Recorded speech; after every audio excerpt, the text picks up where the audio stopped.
Now this is the RICOH GR III. But clicking into this video, I'm sure you're fully aware of that. So without further ado, let's go ahead and jump right into it. Let's go ahead and talk about the RICOH series of cameras, the GR3, the GR IIIx, the GR III HDF, and the GR IIIx HDF version. There's a lot to talk about in this video, so let's go ahead and jump right into it. On April 6, 2024, RICOH hosted an event here in town that I had an opportunity to go to, and I had a chance to finally shoot around with this camera system and see what the hubbub was all about. And I gotta say, I was pretty impressed by this little guy and what it's truly capable of. Now we're talking about a 24.2 megapixel APS-C sensor, built-in IBIS, and a very fast f2.8 lens built into the lens, whichever camera system that you choose. And of course, choice is going to be one of the biggest things to consider when you're looking into buying this camera system. That was one of my biggest hurdles on whether to get the GR3 at 28mm or the GR IIIx at 40mm.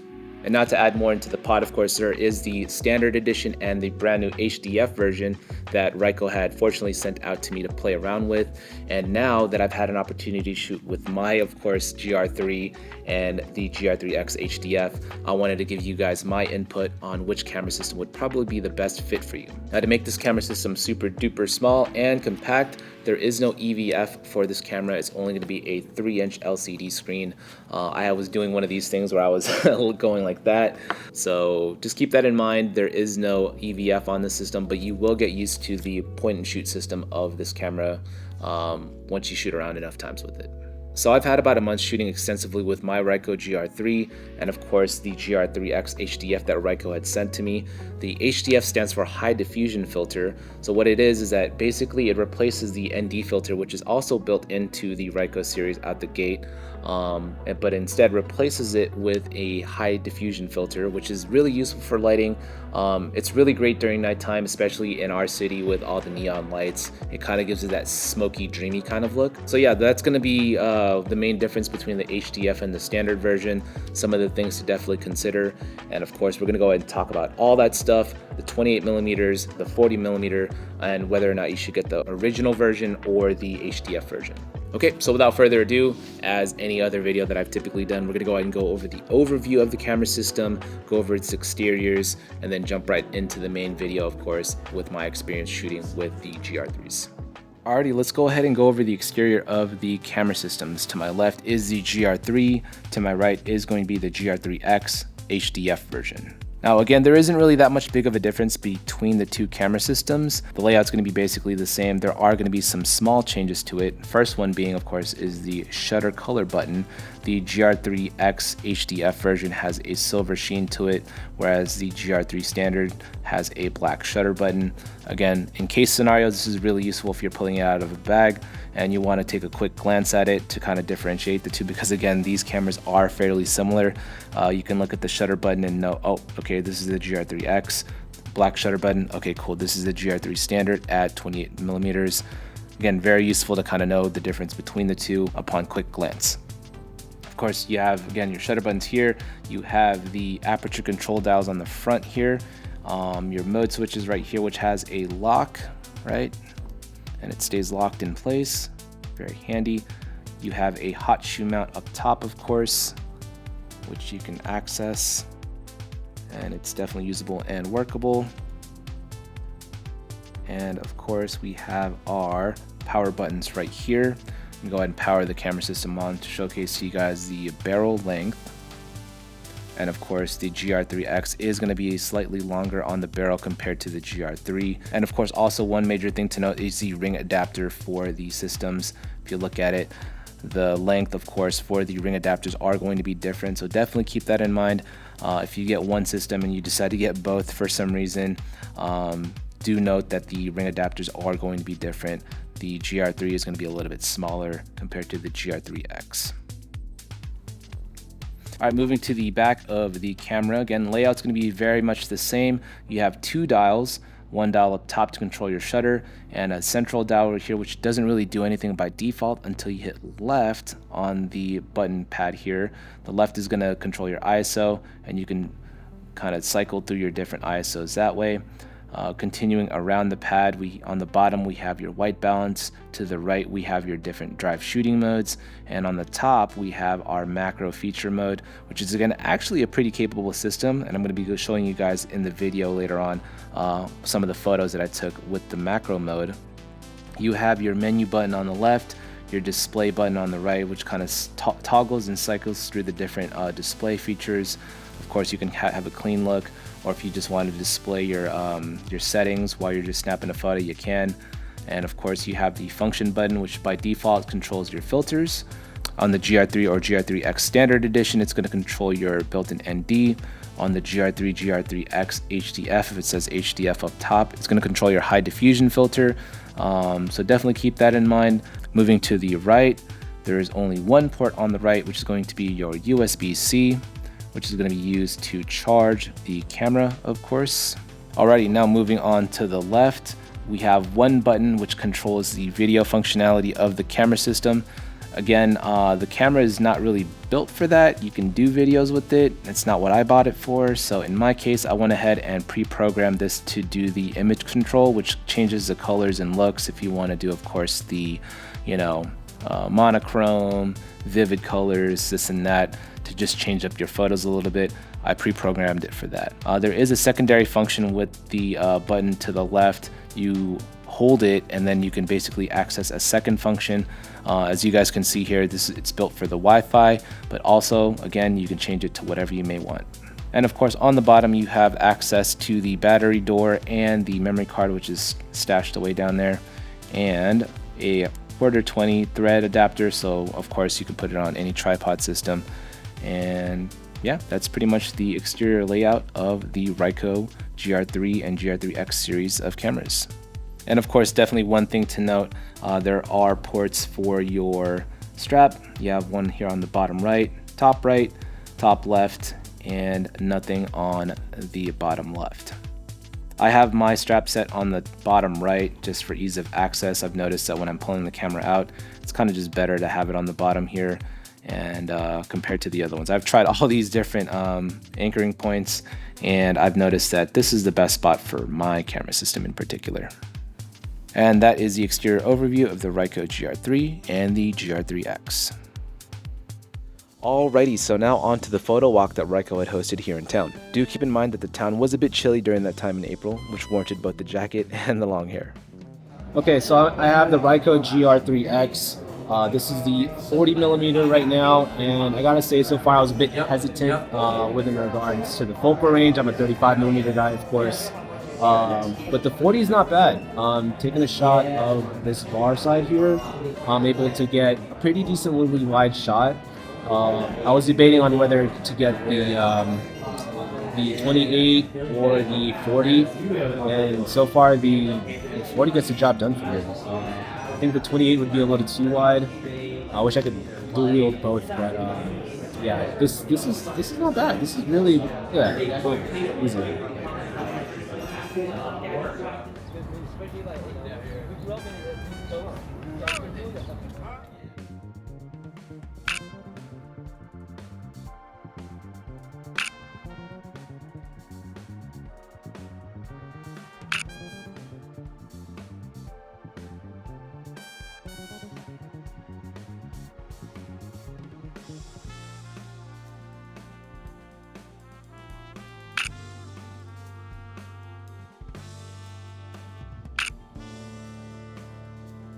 All right, it's loud. It's Fremont, Vegas. What can I say? So far, I didn't grab the 40. This is actually the 28, and shooting so far with the 28, it's really great. Experience is pretty good. Of course, I'm going to be showing you guys some of the images I've captured so far today with it. But yeah, so far 28 might be the winner for this one. So.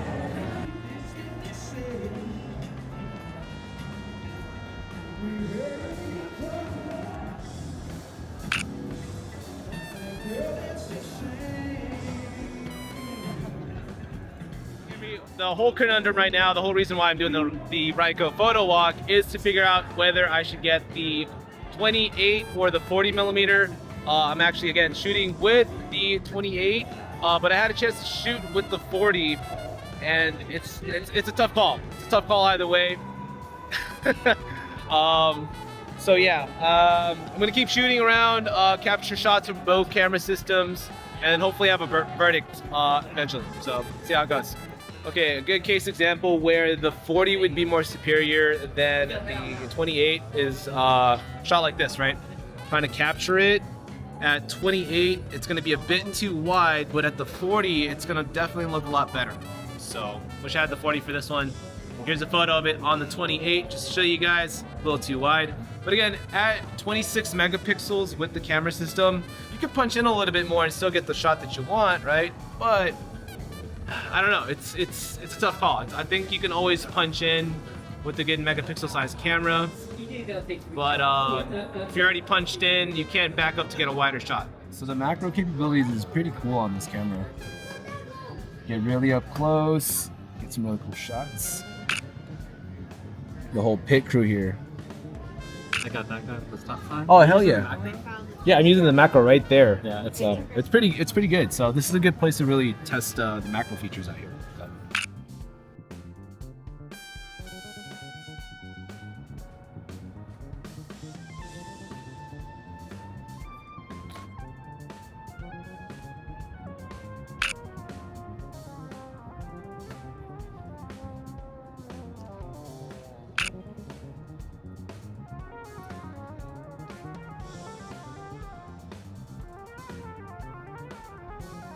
I love like streets and alleyways. It's just so much character here.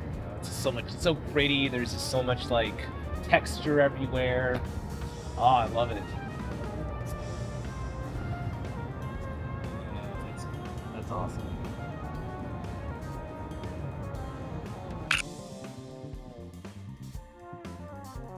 With the conclusion of the photo walk and a few days' time to really consider which camera would be the right fit for me, I of course decided on the 28mm focal length standard edition with the built-in ND.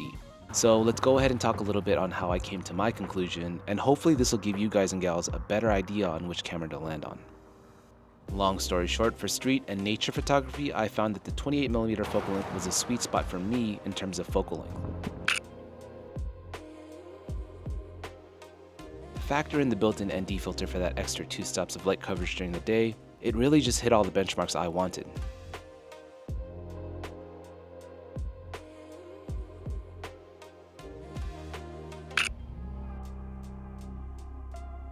Okie dokie, hopefully this will help. Here is a side-by-side comparison of the 28 and 40mm.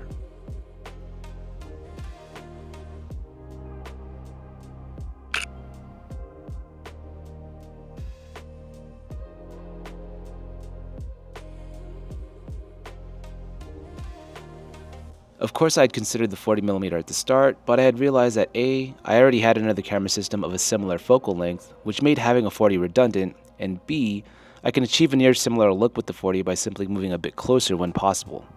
Now the same couldn't be said if I wanted a wider shot working in small, tight, confined spaces with the mentioned 40.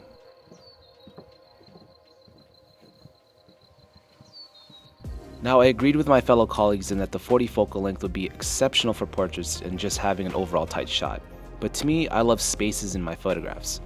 I like for my photos to breathe, if that makes any sense.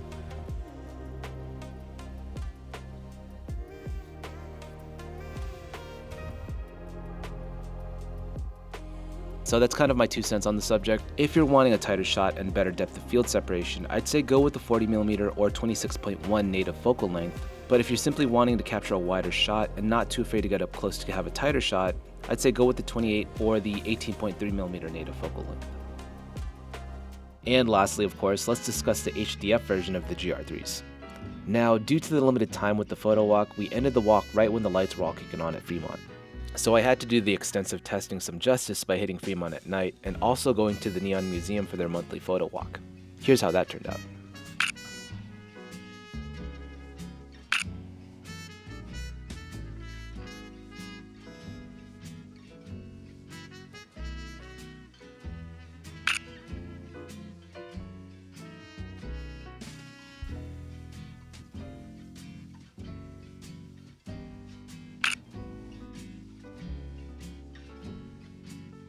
And here, of course, is a photo with the HDF turned off. And here's a side-by-side comparison between the two. upon review, yeah, if you're a night owl and live in a city with gorgeous lighting at night, I can definitely see the highlight diffusion filter version of the RICOH as being absolutely appealing.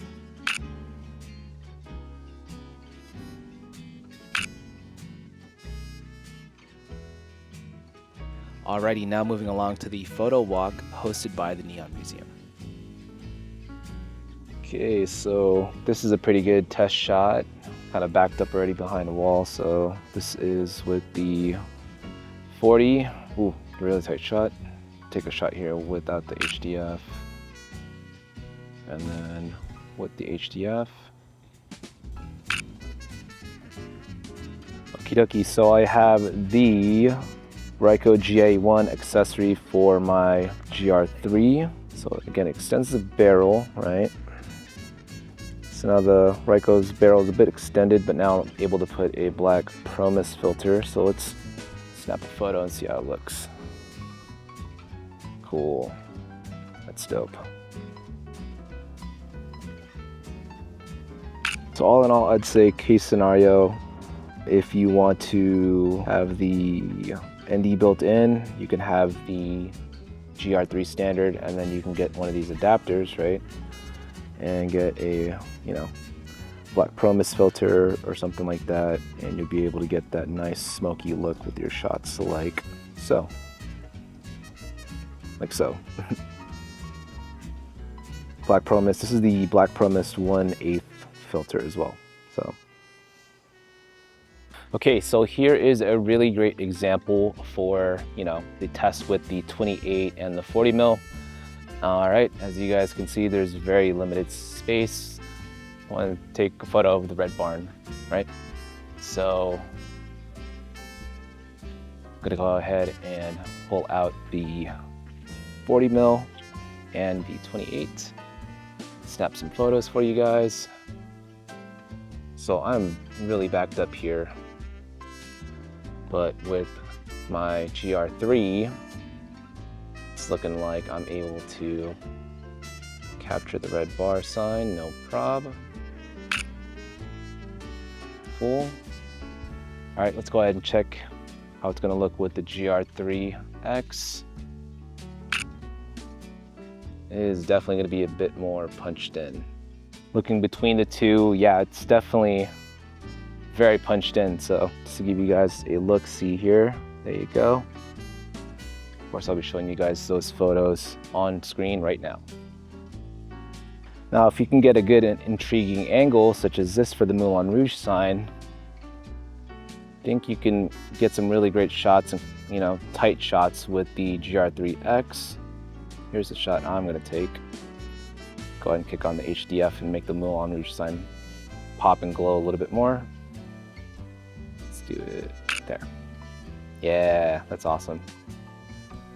All right, let's see how this looks with the GR3 at 28 millimeters. Again, it's a little wide, so I have a bunch of other stuff in the frame. So in a scenario such as this, I'd say the GR IIIx has a beat, just to kind of tighten up the shot and give it a little bit more focus. So yeah, that's a really good example for that. Okie dokie, and that's a wrap here at the Neon Museum with the range tests pretty much with both of these cameras, the RICOH GR3 and GR IIIx.